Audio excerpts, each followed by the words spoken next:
Hello बच्चों, आज हम चालू कर रहे हैं रिप्रोडक्शन चैप्टर जो हम लोग पढ़ रहे थे। रिप्रोडक्शन का आज हमको पढ़ना है पार्ट 2 वीडियो, जिसमें हम लोग आज पढ़ेंगे मानव जनन तंत्र का नर जनन तंत्र के बारे में आज हम चर्चा करेंगे। देखिए, नर जनन तंत्र कुछ इस प्रकार का समझना होता है। सबसे पहले हेडिंग डालना है नर जनन तंत्र। हेडिंग लगाइए नर जनन तंत्र। नर जनन तंत्र, नर जनन तंत्र, male reproductive organ sorry system, ठीक है ना। Male reproductive system, reproductive system.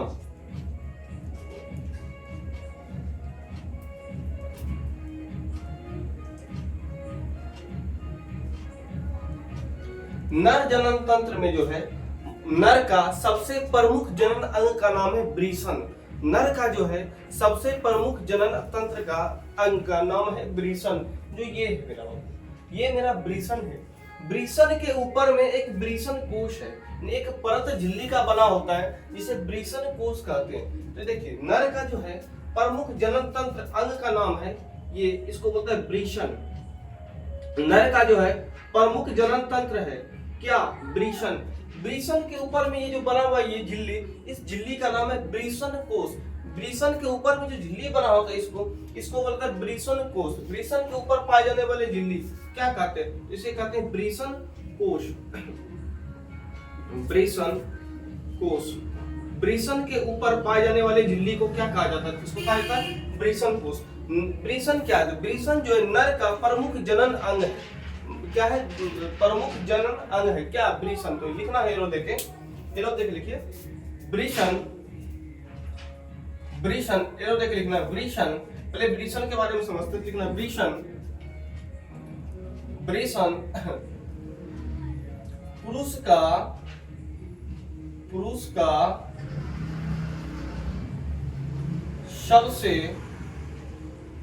का सबसे प्रमुख जनन अंग है। प्रमुख जनन अंग है। प्रमुख जनन अंग है। अगर कोई पूछ ले कि प्रमुख जनन अंग क्यों है, अगर कोई पूछ ले कि ये जो है वृषण जो है प्रमुख जनन अंग क्यों है, क्योंकि इसमें नर युग्मक जिसे शुक्राणु कहा जाता है इसका निर्माण होता है। वृषण में जो बाबू, वृषण में नर का जो युग्मक है जिसका नाम शुक्राणु है उसका निर्माण कहां पर होता है? तो इसमें निर्माण होता है मेरा वृषण में। वृषण में किसका निर्माण होता है? तो वृषण में शुक्राणु का निर्माण होता है। शुक्राणु का संरचना बाबू कुछ इस प्रकार का है। यहाँ देखो, ये शुक्राणु है। शुक्राणु का जो निर्माण है, शुक्राणु का निर्माण वृषण में होता है। ये वृषण का ये शुक्राणु है, इसे क्या कहा जाता है? शुक्राणु। शुक्राणु, ये शुक्राणु का सिर है यानी हेड, और पीछे वाला जो है, पीछे वाला शुक्राणु का ये पूंछ है यानी टेल। और एक चीज थोड़ा सा और याद रख लेना है, जिस शुक्राणु का जितना बड़ा पूंछ होता है वो उतना ज्यादा गति करता है। जिस शुक्राणु का जितना बड़ा पूंछ होता है वह गति उतना ही करता है। तो एक अगर पूछ लिया जाए कि ये जो शुक्राणु, एक ये शुक्राणु बना लेते हैं ऑप्शन नंबर ए में, कमेंट करना है कि कौन शुक्राणु ज्यादा गति करेगा, और एक ये बी नंबर ये शुक्राणु बना लेते हैं। तो बताइए कि कौन शुक्राणु सबसे ज्यादा गति करेगा? तो हम क्या बताएं कि जिस शुक्राणु में जितना बड़ा पूंछ रहेगा वो ज्यादा गति कर सकता है। तो ऑप्शन नंबर ए सही होगा, ऑप्शन नंबर बी सही होगा। कमेंट में करना है कौन सा सही होगा। चलिए अब आगे बढ़ते हैं। शुक्राणु, वृषण जो है नर का प्रमुख जनन अंग है, क्योंकि इसमें किसका निर्माण होता है? नर युग्मक जिसका नाम है शुक्राणु का निर्माण होता है। इसमें किसका निर्माण होता है? नर युग्मक शुक्राणु का। यहाँ लिखेंगे वृषण जो है पुरुष का प्रमुख जनन अंग क्यों है? क्योंकि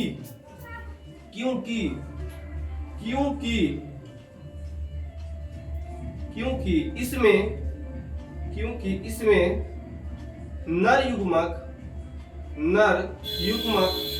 जिनका नाम क्या है? नर युग्मक जिनका नाम शुक्राणु है, शुक्राणु का निर्माण होता है। शुक्राणु का निर्माण होता है। एक सेकंड पॉज करना वीडियो।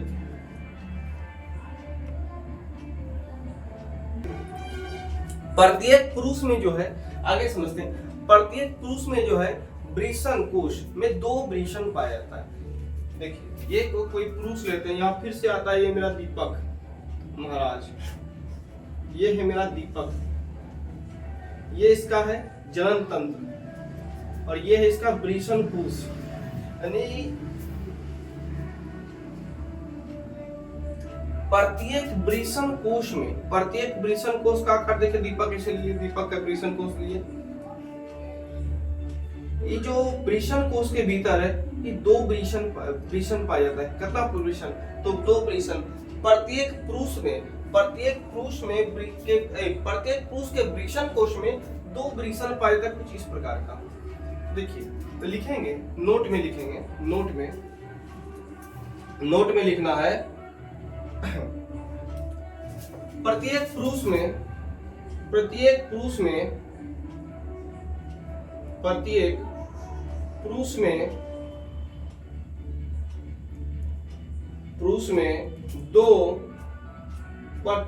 में दो अंडाकार वृषण होते हैं। यानी वृषण का जो आकार होता है अंडाकार होता है, 2 अंडाकार वृषण होते हैं, 2 अंडाकार वृषण होते हैं। प्रत्येक पुरुष में जो बाबू, प्रत्येक पुरुष में 2 वृषण होते हैं, जिसका आकार कैसा होता है? आकार याद रखना, आकार होता है अंडाकार। क्या अगर यहाँ तक कोई दिक्कत नहीं है तो अब आगे बढ़ा जाए। अब आगे ये वृषण भी बता दिए, वृषण कोश भी बता दिए, अब आगे बढ़ते हैं। अब देखिए वृषण कोश में शुक्राणु का निर्माण होता है, वृषण कोश में किसका निर्माण होता है? शुक्राणु का। इसके भीतर में शुक्राणु वगैरह का निर्माण होता है, शुक्राणु कुछ इस प्रकार का शुक्राणु, छोटा छोटा अपना शुक्राणु। अभी शुक्राणु जो है इस नली के द्वारा, ये नली, ये वाला, ये नली, इस नली के द्वारा जाता है। तो ये जो शुक्राणु जो है इस नली के द्वारा, इस नली का क्या नाम है? इस नली का नाम है शुक्रवाहिका। इस नली का क्या नाम है? शुक्रवाहिका। शुक्रवाहिका से वृषण से होकर शुक्राणु एक दूसरे जगह पर जाता है। तो कहां पर जाता है उसके बाद उसका भी चर्चा करेंगे। इस नली का क्या नाम है? सबसे पहले इसको जान लेते हैं।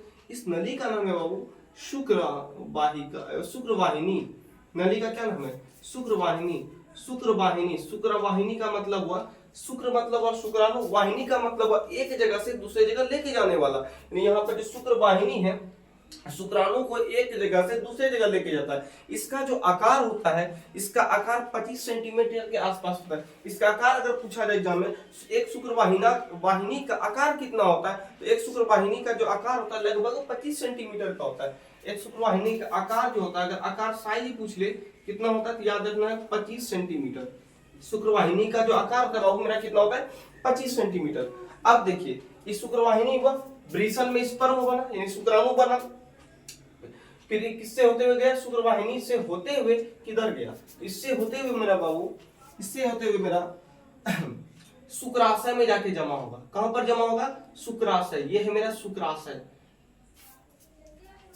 शुक्राशय में, जैसे मूत्राशय मतलब मूत्र का आशय, यानी मूत्र जहां पर होता है उसको बोलता है मूत्राशय। शुक्राशय यानी जहां पर शुक्राणु जमा होता है, बन के जो जहां पर जाके जमा होता है उसको बोलता है शुक्राशय।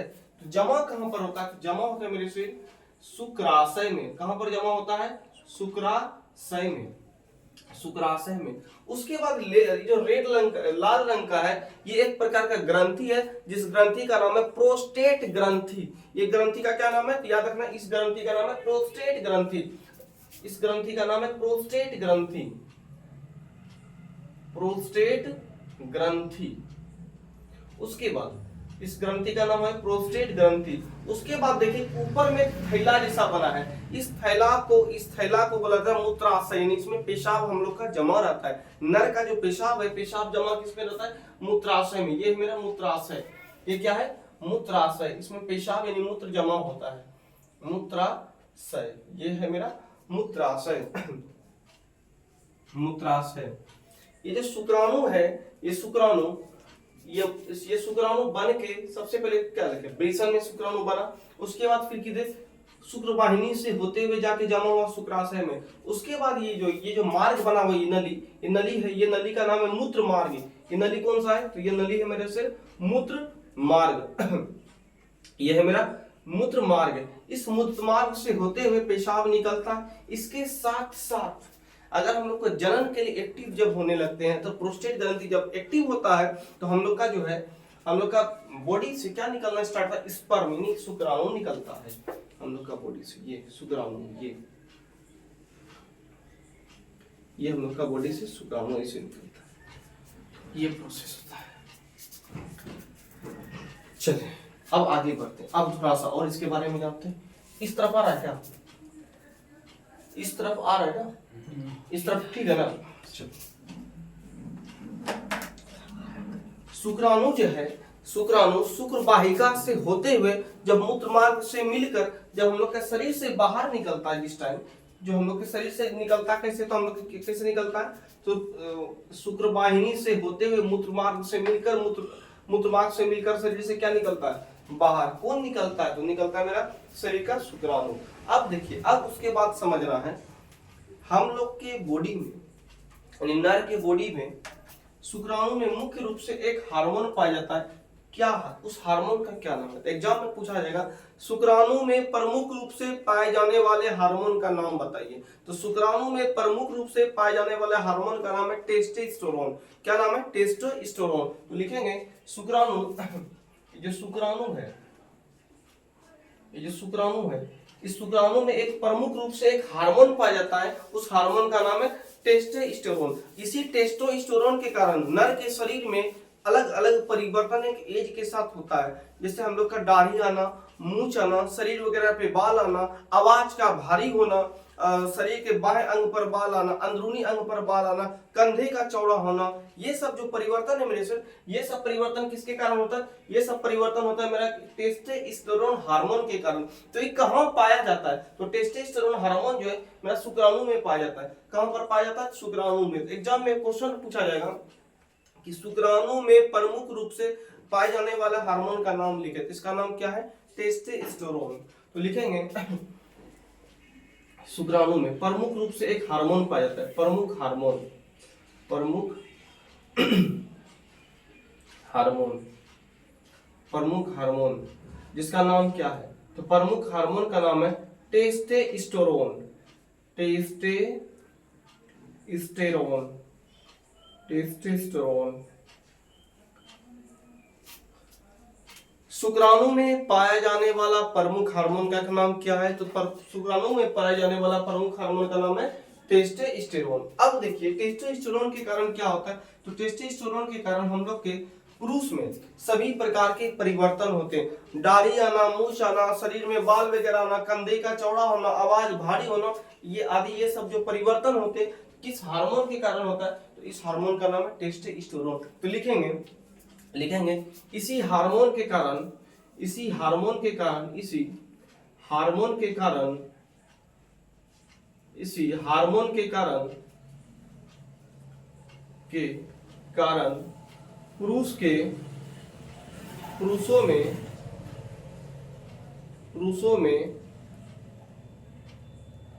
में परिवर्तन होते हैं, पुरुषों में परिवर्तन होते हैं, परिवर्तन होते हैं। जैसे में क्या होगा, तो दाढ़ी मूंछ का आना, तो लिखेंगे जैसे में क्या होगा, तो जैसे में लिखेंगे दाढ़ी मूंछ का आना, दाढ़ी मूंछ का आना। उसके बाद आवाज का भारी होना, आवाज का भारी होना, आवाज का भारी होना। उसके बाद कंधे चौड़ा होना, कंधे चौड़ा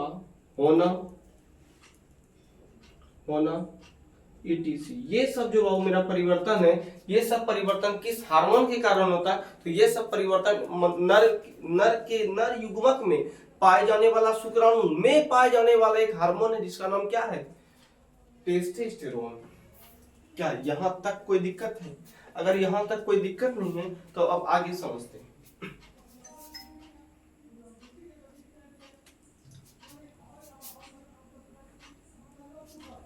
हम लोग का जो वृषण कोश है, ये जो वृषण कोश है, ये देखिए जैसे ये दीपक है, जैसे ये दीपक लेते हैं, ये दीपक है, ये दीपक का जनन अंग है, ये है किसका, ये इसका वृषण कोष। ये जो वृषण कोष है, वृषण कोष का जो तापमान होता है, हम लोग का शरीर का टोटल तापमान से 2 डिग्री हमेशा डाउन यानी कम होता है। तो लिखेंगे वृषण कोष का जो तापमान है शरीर के तापमान से 2 डिग्री कम होता है। तो लिखेंगे, नोट में लिखना है, नोट में लिखना है वृषण कोष का, वृषण कोष के, वृषण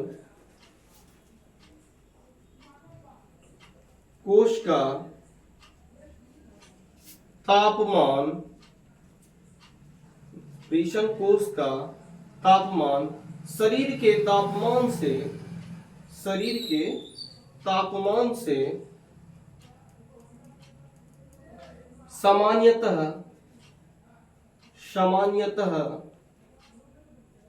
2 डिग्री कम होता है, कम होता है, कम होता है।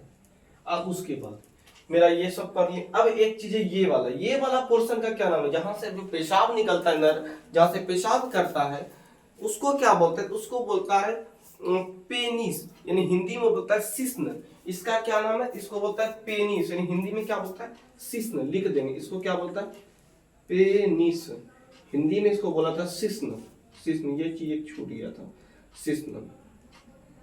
चलिए हो गया। अब यहां तक अगर कोई दिक्कत नहीं है, यहां तक अगर कोई दिक्कत नहीं है तो आगे बढ़ते हैं। थोड़ा सा पॉज करना। उसके बाद नर हार्मोन में, एग्जाम में क्वेश्चन आएगा, नर हार्मोन में कौन सा गुणसूत्र पाया जाता है, तो नर हार्मोन में XY गुणसूत्र पाया जाता है। तो लिखेंगे, लिखेंगे एरो देखें, नर हार्मोन में, नर हार्मोन में, नर हार्मोन में XY गुणसूत्र,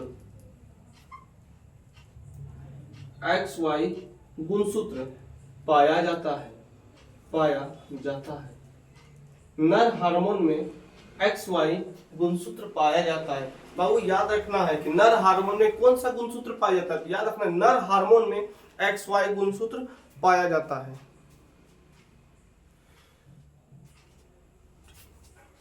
अब उसके बाद शुक्राणु जो होता है, शुक्राणु जो होता है, शुक्राणु में जितना बड़ा पूंछ होगा, शुक्राणु का जितना बड़ा पूंछ होगा, इसी पूंछ के कारण जो शुक्राणु है मेरा मूवमेंट करता है, गति करता है। यहाँ देखिए इस शुक्राणु है, इस शुक्राणु है, शुक्राणु है, शुक्राणु में पाया जाता है पूंछ। इस शुक्राणु का क्या है, ये पूंछ है। तो शुक्राणु में जितना बड़ा पूंछ होता है उसी के कारण वो क्या करता है, गति करता है। तो ये अभी कमेंट करने बोले थे ये वाला, तो कौन सा शुक्राणु ज्यादा गति करेगा, इसका कमेंट में आंसर देना, ए नंबर कि बी नंबर। तो यार शुक्राणु किस कारण गति करता है, याद रखना शुक्राणु पूंछ के कारण, शुक्राणु जो है अपने पूंछ के कारण गति करता है। चलिए अब आगे बढ़ते हैं।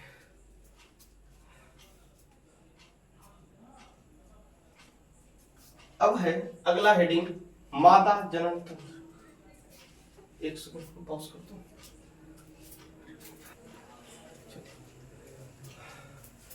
चलिए अब चालू करते हैं मादा जनन तंत्र को। मादा जनन तंत्र का डायग्राम कुछ ऐसा बना हुआ है। सबसे पहले आप लोग डायग्राम बना लीजिए, थोड़ा सा हट जाते हैं, पहले डायग्राम तैयार कर लीजिए। वीडियो पॉज करके डायग्राम बना लेना है।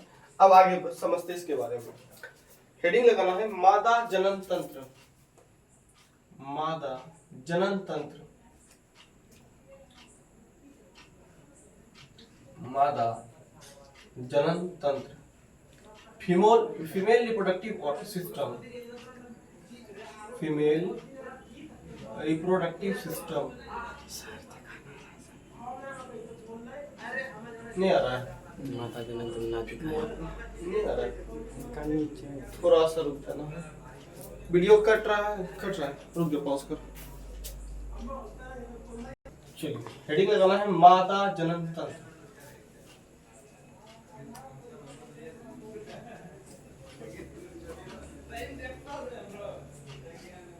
इंग्लिश में होता है फीमेल रिप्रोडक्टिव सिस्टम।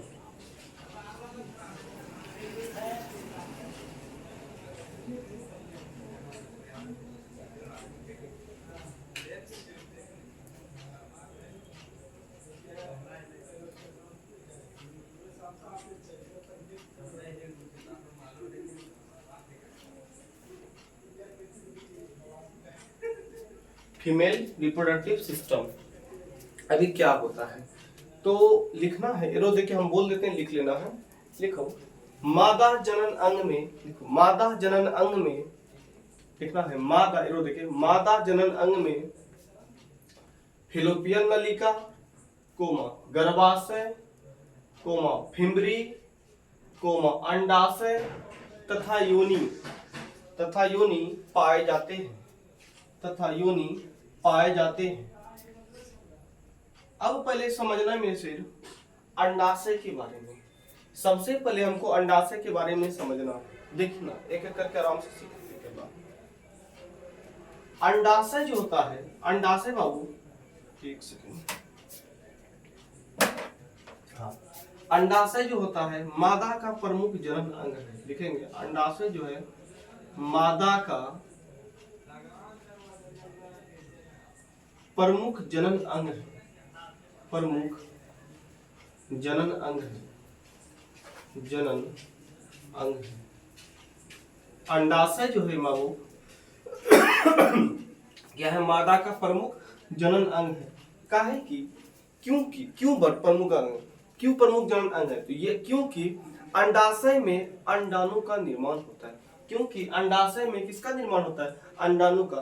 प्रत्येक माह, एक माह में इस तरफ बनेगा अंडाणु, तो एक माह में इस अंडाशय में अंडाणु का निर्माण होगा। फिर नेक्स्ट मंथ इसमें बनेगा, फिर नेक्स्ट मंथ इस महीना में अंडाणु का निर्माण होता है। एक बार में दोनों अंडाशय में अंडाणु का निर्माण नहीं होता है। यानी एक मंथ इस तरफ बनता है अंडाणु, तो दूसरे तरफ इस अंडाशय में अंडाणु बनेगा। यानी एक साइकिल चलते रहता है इसमें। इसी साइकिल को मासिक चक्र या रजोधर्म कहा जाता है। तो लेकिन एरो देके लिखना है अंडाशय में अंडाणु का निर्माण होता है। अंडाशय में अंडाणु का निर्माण होता है, अंडाणु का निर्माण होता है। अंडाशय में किसका निर्माण होता है, याद रखना अंडाशय में अंडाणु का निर्माण होता है। ठीक है, अब आगे बढ़ते हैं। जिस तरह से हम लोग पढ़े थे प्रोस्टेट ग्रंथि पाया जाता है, उसी तरह अंडाणु में जो है एक प्रकार का हार्मोन पाया जाता है। इस हार्मोन का नाम है एस्ट्रोजेन नाम हार्मोन। क्या कौन सा हार्मोन पाया जाता है, एस्ट्रोजेन हार्मोन पाया जाता है। इसी एस्ट्रोजेन हार्मोन के कारण महिलाओं यानी अर्थात मादा के शरीर में परिवर्तन होता है, जैसे स्तन का विकास होना, आवाज का सुरीला होना, कंधा यानी चौड़ा शरीर जो हल्का सकड़ा टाइप का हो जाता है फीमेल का। तो ये सब जो परिवर्तन होता है, तो ये सब परिवर्तन शरीर के आकार में परिवर्तन वगैरह जो होता है, ये सब मेरा एक हार्मोन इसमें रिलीज होता है, जिस हार्मोन का नाम एस्ट्रोजेन। लिखेंगे एरो देके लिखना है, एरो देके लिखना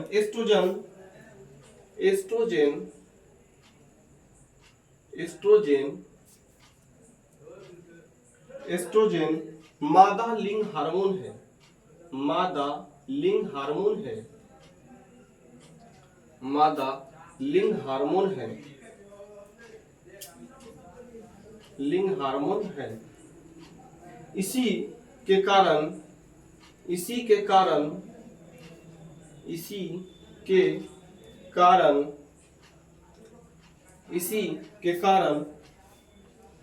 स्त्री के शरीर में परिवर्तन होते हैं, स्त्री के शरीर में परिवर्तन होते हैं, शरीर में परिवर्तन होते हैं, परिवर्तन होते हैं। जैसे में क्या परिवर्तन होता है, तो लिखेंगे जैसे में स्तन का विकास होना, जैसे स्तन का विकास होना, स्तन का विकास होना, स्तन का विकास होना, स्तन का विकास होना।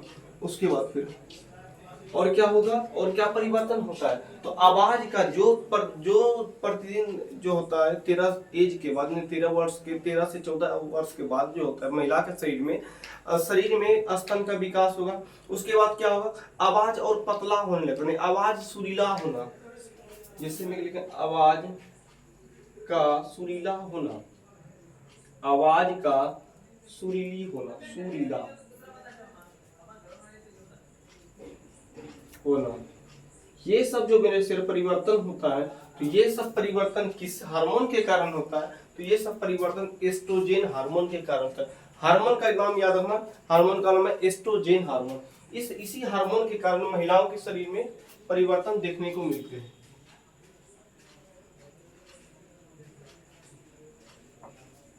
अब समझते हैं फेलोपियन नलिका के बारे में। ये सब टर्म था मेरा अंडाशय का। अब समझते हैं फेलोपियन नलिका के बारे में।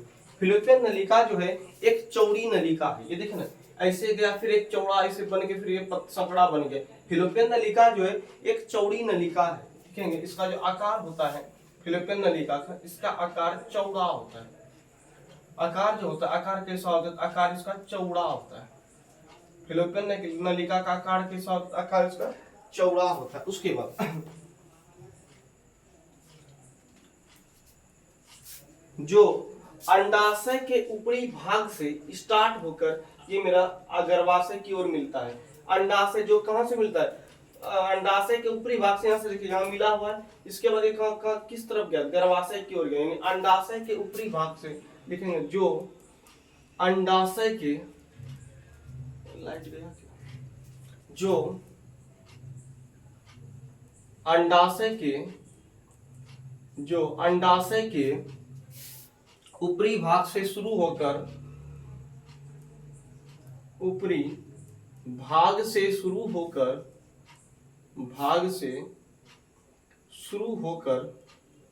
ऊपरी भाग से शुरू होकर किधर जाते हैं? नीचे की ओर जाती है। शुरू होकर नीचे की ओर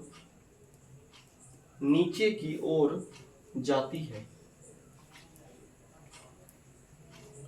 नीचे की ओर जाती है। जो अंडाशय के ऊपरी भाग से, यहाँ देखिए अंडाशय, ये अंडाशय है, इसका ऊपरी भाग से शुरू हुआ और ऐसे करके नीचे की ओर गया। जो अंडाशय के ऊपरी भाग से शुरू हुआ और किस ओर गया? नीचे की तरफ गया है ये मेरा। उसके बाद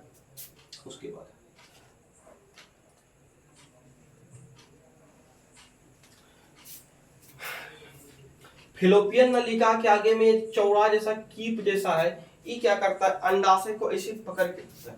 अंडाशय को जो है इस टाइप से पकड़ के रखता है, जिसको बोलता है फिमरी। ये जो फिमरी, इसका नाम क्या है? फिमरी। ये क्या करता है? अंडाशय को ऐसे पकड़ के रखता है और इसी के थ्रू अंडा बन के फेलोपियन नलिका में प्रवेश करता है। इसी के थ्रू जो है अंडा जो है बनकर किसमें प्रवेश करता है?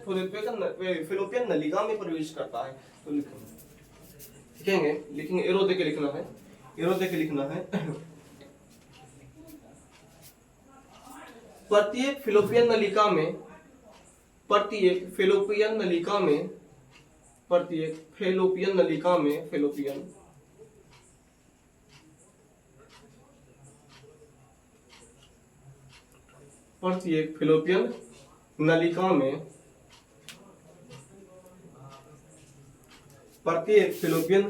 में एक चौड़े कीप के समान एक चौड़ा कीप होता है। एक चौड़ा क्या होता है? कीप होता है, जिसका नाम अगर बोला जाए, इसका नाम झिल्ली है। लेकिन प्रत्येक फेलोपियन नलिका में एक चौड़ी कीप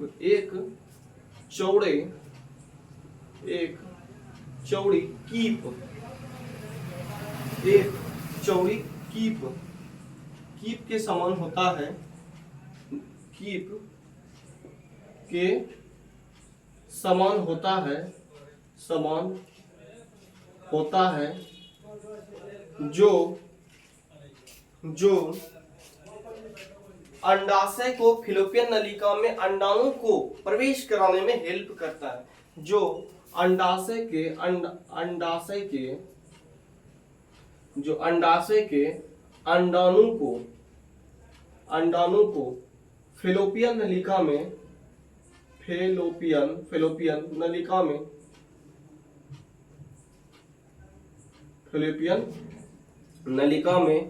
प्रवेश कराने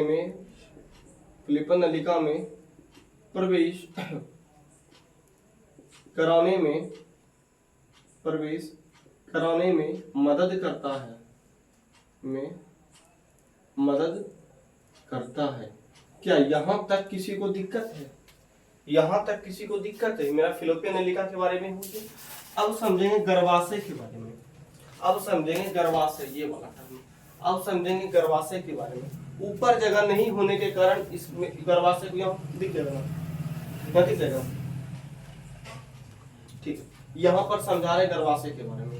हेडिंग लगाना है गर्भाशय, हेडिंग लगाना है गर्भाशय, गर्भाशय, हेडिंग लगाना है गर्भाशय।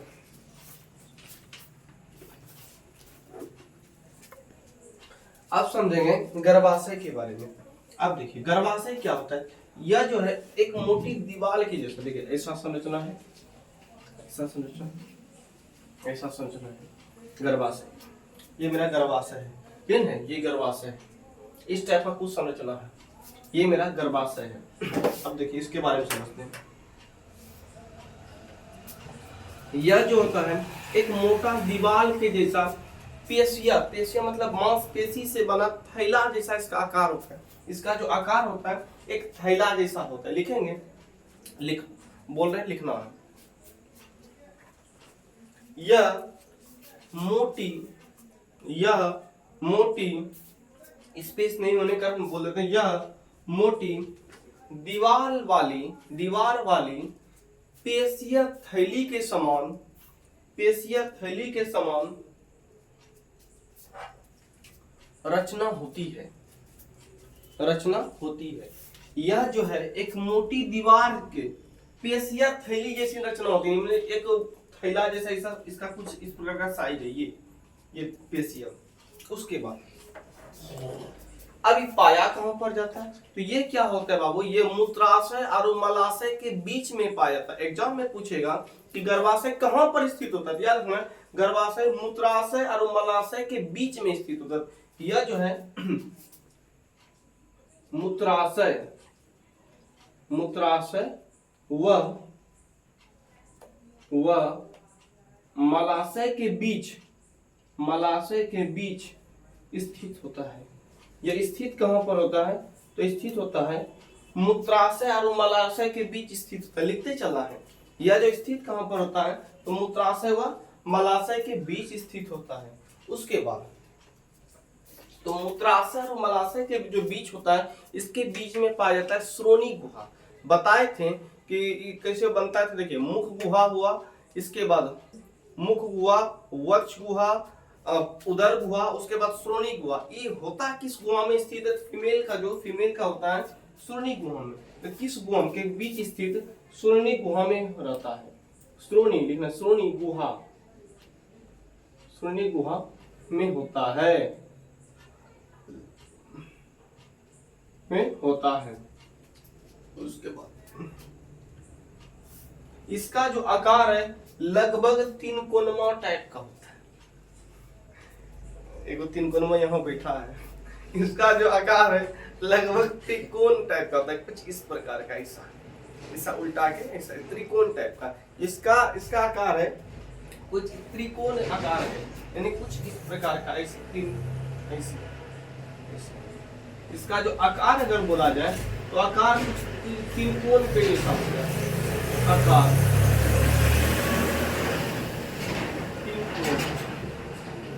त्रिकोण के जैसा, नहीं तीन एंगल के जैसा इसमें निकला होता है, इसलिए त्रिकोण बोलते हैं, त्रिकोण आकार जैसा। और इसका जो ऊपरी भाग है, ये ऊपर वाला भाग चौड़ा, ऊपर वाला भाग कैसा होता है? ऊपर वाला भाग चौड़ा होता है। इसका ऊपर वाला भाग कैसा होता है? जितना हम बोलते जा रहे लिखते चलना है। इसका ऊपरी भाग जो होता है, ऊपरी वाला भाग ये चौड़ा होता है। ये कैसा होता है? याद रखना है, ऊपरी भाग चौड़ा होता है। इसका जो है ऊपरी वाला भाग कैसा? तो ऊपरी भाग चौड़ा होता है। उसके बाद इसी में यानी गर्भाशय के गुहा में, गुहा का मतलब होता है खाली स्थान, गर्भाशय के गुहा में ही भ्रूण का विकास होता है। भ्रूण का विकास कहां पर होता है? यानी बच्चा जो होता है जब शुक्राणु तथा अंडाणु आपस में मिलकर एक भ्रूण का निर्माण करता है, तो भ्रूण का जो विकास है, भ्रूण का विकास कहां पर होता है? तो गर्भाशय के गुहा में भ्रूण का विकास। इसके बीच में जो खाली स्थान, ये जो खाली जगह है, इसी में जो है, इसी में मेरा भ्रूण का विकास होता है। तो भ्रूण का विकास कहाँ पर होता है? तो याद रखना, गर्भाशय की दीवार, गर्भाशय के गुहा में भ्रूण का विकास होता है। इसके तो लिखेंगे गर्भाशय के गुहा में, गर्भाशय के गुहा में भ्रूण का विकास होता है। भ्रूण का विकास होता है। भ्रूण का विकास होता है। गर्भाशय के गुहा में ही किसका विकास होता है? तो भ्रूण का विकास होता है। जिस समय सिंपल रहता है, यानी सामान्य रूप रहता है, तो इस समय इसका जो चौड़ाई होता है बाबू, इसका चौड़ाई लगभग 7 से 8 सेंटीमीटर का होता है। इसका जो लंबाई है, ये जो लेंथ है, इसका लेंथ समान रूप से इसका लेंथ जो है, लेंथ लगभग 7 से 8 मीटर का होता है। कितना? 7 से 8 मीटर का, सेंटीमीटर का। जिस समय जो सामान्य रहता है उस समय इसका जो लेंथ है, लंबाई जो है, लगभग 7 से 8 मीटर का होता है। जैसे इसमें भ्रूण होता है, उसके बाद जब 8वां महीना होता है, जब बेबी का 8वां महीना होता है, यानी 8 महीना के आसपास का हो जाता है, तब जो उसका जो है, इसका लंबाई इसका जो लेंथ है, लेंथ लगभग 18 से 20 सेंटीमीटर बढ़ जाता है। इसका जो लंबाई कितना बढ़ जाता है? 18 से 20 सेंटीमीटर। तो कब बढ़ता है? जब भ्रूण का जो है 8वां महीना जब चलता है, यानी 8 महीने पूरा तरीका से परिपक्व होकर 8 महीना कंप्लीट कर लेता है, तो उस समय इसका जो आकार है, इसका लंबाई और लेंथ बढ़ जाता है। इसका लेंथ और क्या रहता है? बढ़ जाता है। और इसका साइज होता है 18 से 20 सेंटीमीटर का। भ्रूण का जब 8वां महीना होता है, यानी संतान लगभग रेडी हो चुका होता है, तो उसका लेंथ कितना होता है? तो उसका लेंथ हो जाता है मेरा 18 से 20 सेंटीमीटर का। लेंथ कितना? 18 से 20 सेंटीमीटर का। तो लिखना है गर्भ के 8वें महीने में लगभग इसका आकार 18 से 20 सेंटीमीटर बढ़ जाता है। गर्भ के 8वें महीने में इसका आकार लगभग 18 से 20 सेंटीमीटर बढ़ जाता है। अब उसके बाद अब आगे बढ़ते हैं, और यह जो है लंबी के साथ साथ इसका जो आकार है, त्रिकोण से बन जाता है अंडाकार। त्रिकोण से आकार कैसा बन जाता है? अंडाकार। गर्भाशय जो है त्रिकोण टाइप का जो होता है, ये कैसा बन जाता है? मेरा अंडाकार बन जाता है। अब समझते हैं, मेरा ये टॉपिक भी खत्म हो गया। अब एक बचा है योनि का। योनि के बारे में भी थोड़ा सा समझ लेते हैं। योनि जो होता है बाबू, योनि इसके बारे में अगला हेडिंग लगाना है, योनि। यह जो एक पेशीय रचना होता है, नहीं पूरा मांस का बना होता है। योनि जो होता है एक पेशीय रचना होता है। इसका लंबाई 7 से 10 मीटर का होता है। इसका लंबाई कितना होता है? 7 से 10 सेंटीमीटर का। यह कैसी रचना होता है? पेशीय रचना होता है। ये कैसी रचना होता है? पेशीय रचना होता है। इसका जो लंबाई है, लंबाई कितना होता है? इसका लंबाई होता है 7 से 10 सेंटीमीटर। लंबाई कितना होता है? 7 से 10, माने ये जो योनि जो इसका जो गहराई है, यहाँ से ये वाला पोर्शन, इसका जो लेंथ है, इसका कितना गहराई होता है? इसका गहराई होता है 7 से 10 सेंटीमीटर का। अगर यहाँ तक कोई दिक्कत नहीं है तो एक पॉइंट और बचा मेरा, मादा जनन तंत्र खत्म हो जाएगा। एक और पॉइंट समझा देते हैं। प्रत्येक स्त्री का जो है, मादा का यौवन आरंभ जो है लगभग 12 से 13 वर्ष में स्टार्ट कब होता है पूछा जाए तो 12 से 13 वर्ष में। एग्जाम में क्वेश्चन पूछा जाता है, 13 वर्ष वाला ऑप्शन रहता है, ऑप्शन 13 नंबर वर्ष वाला हम ठीक करते हैं। चलिए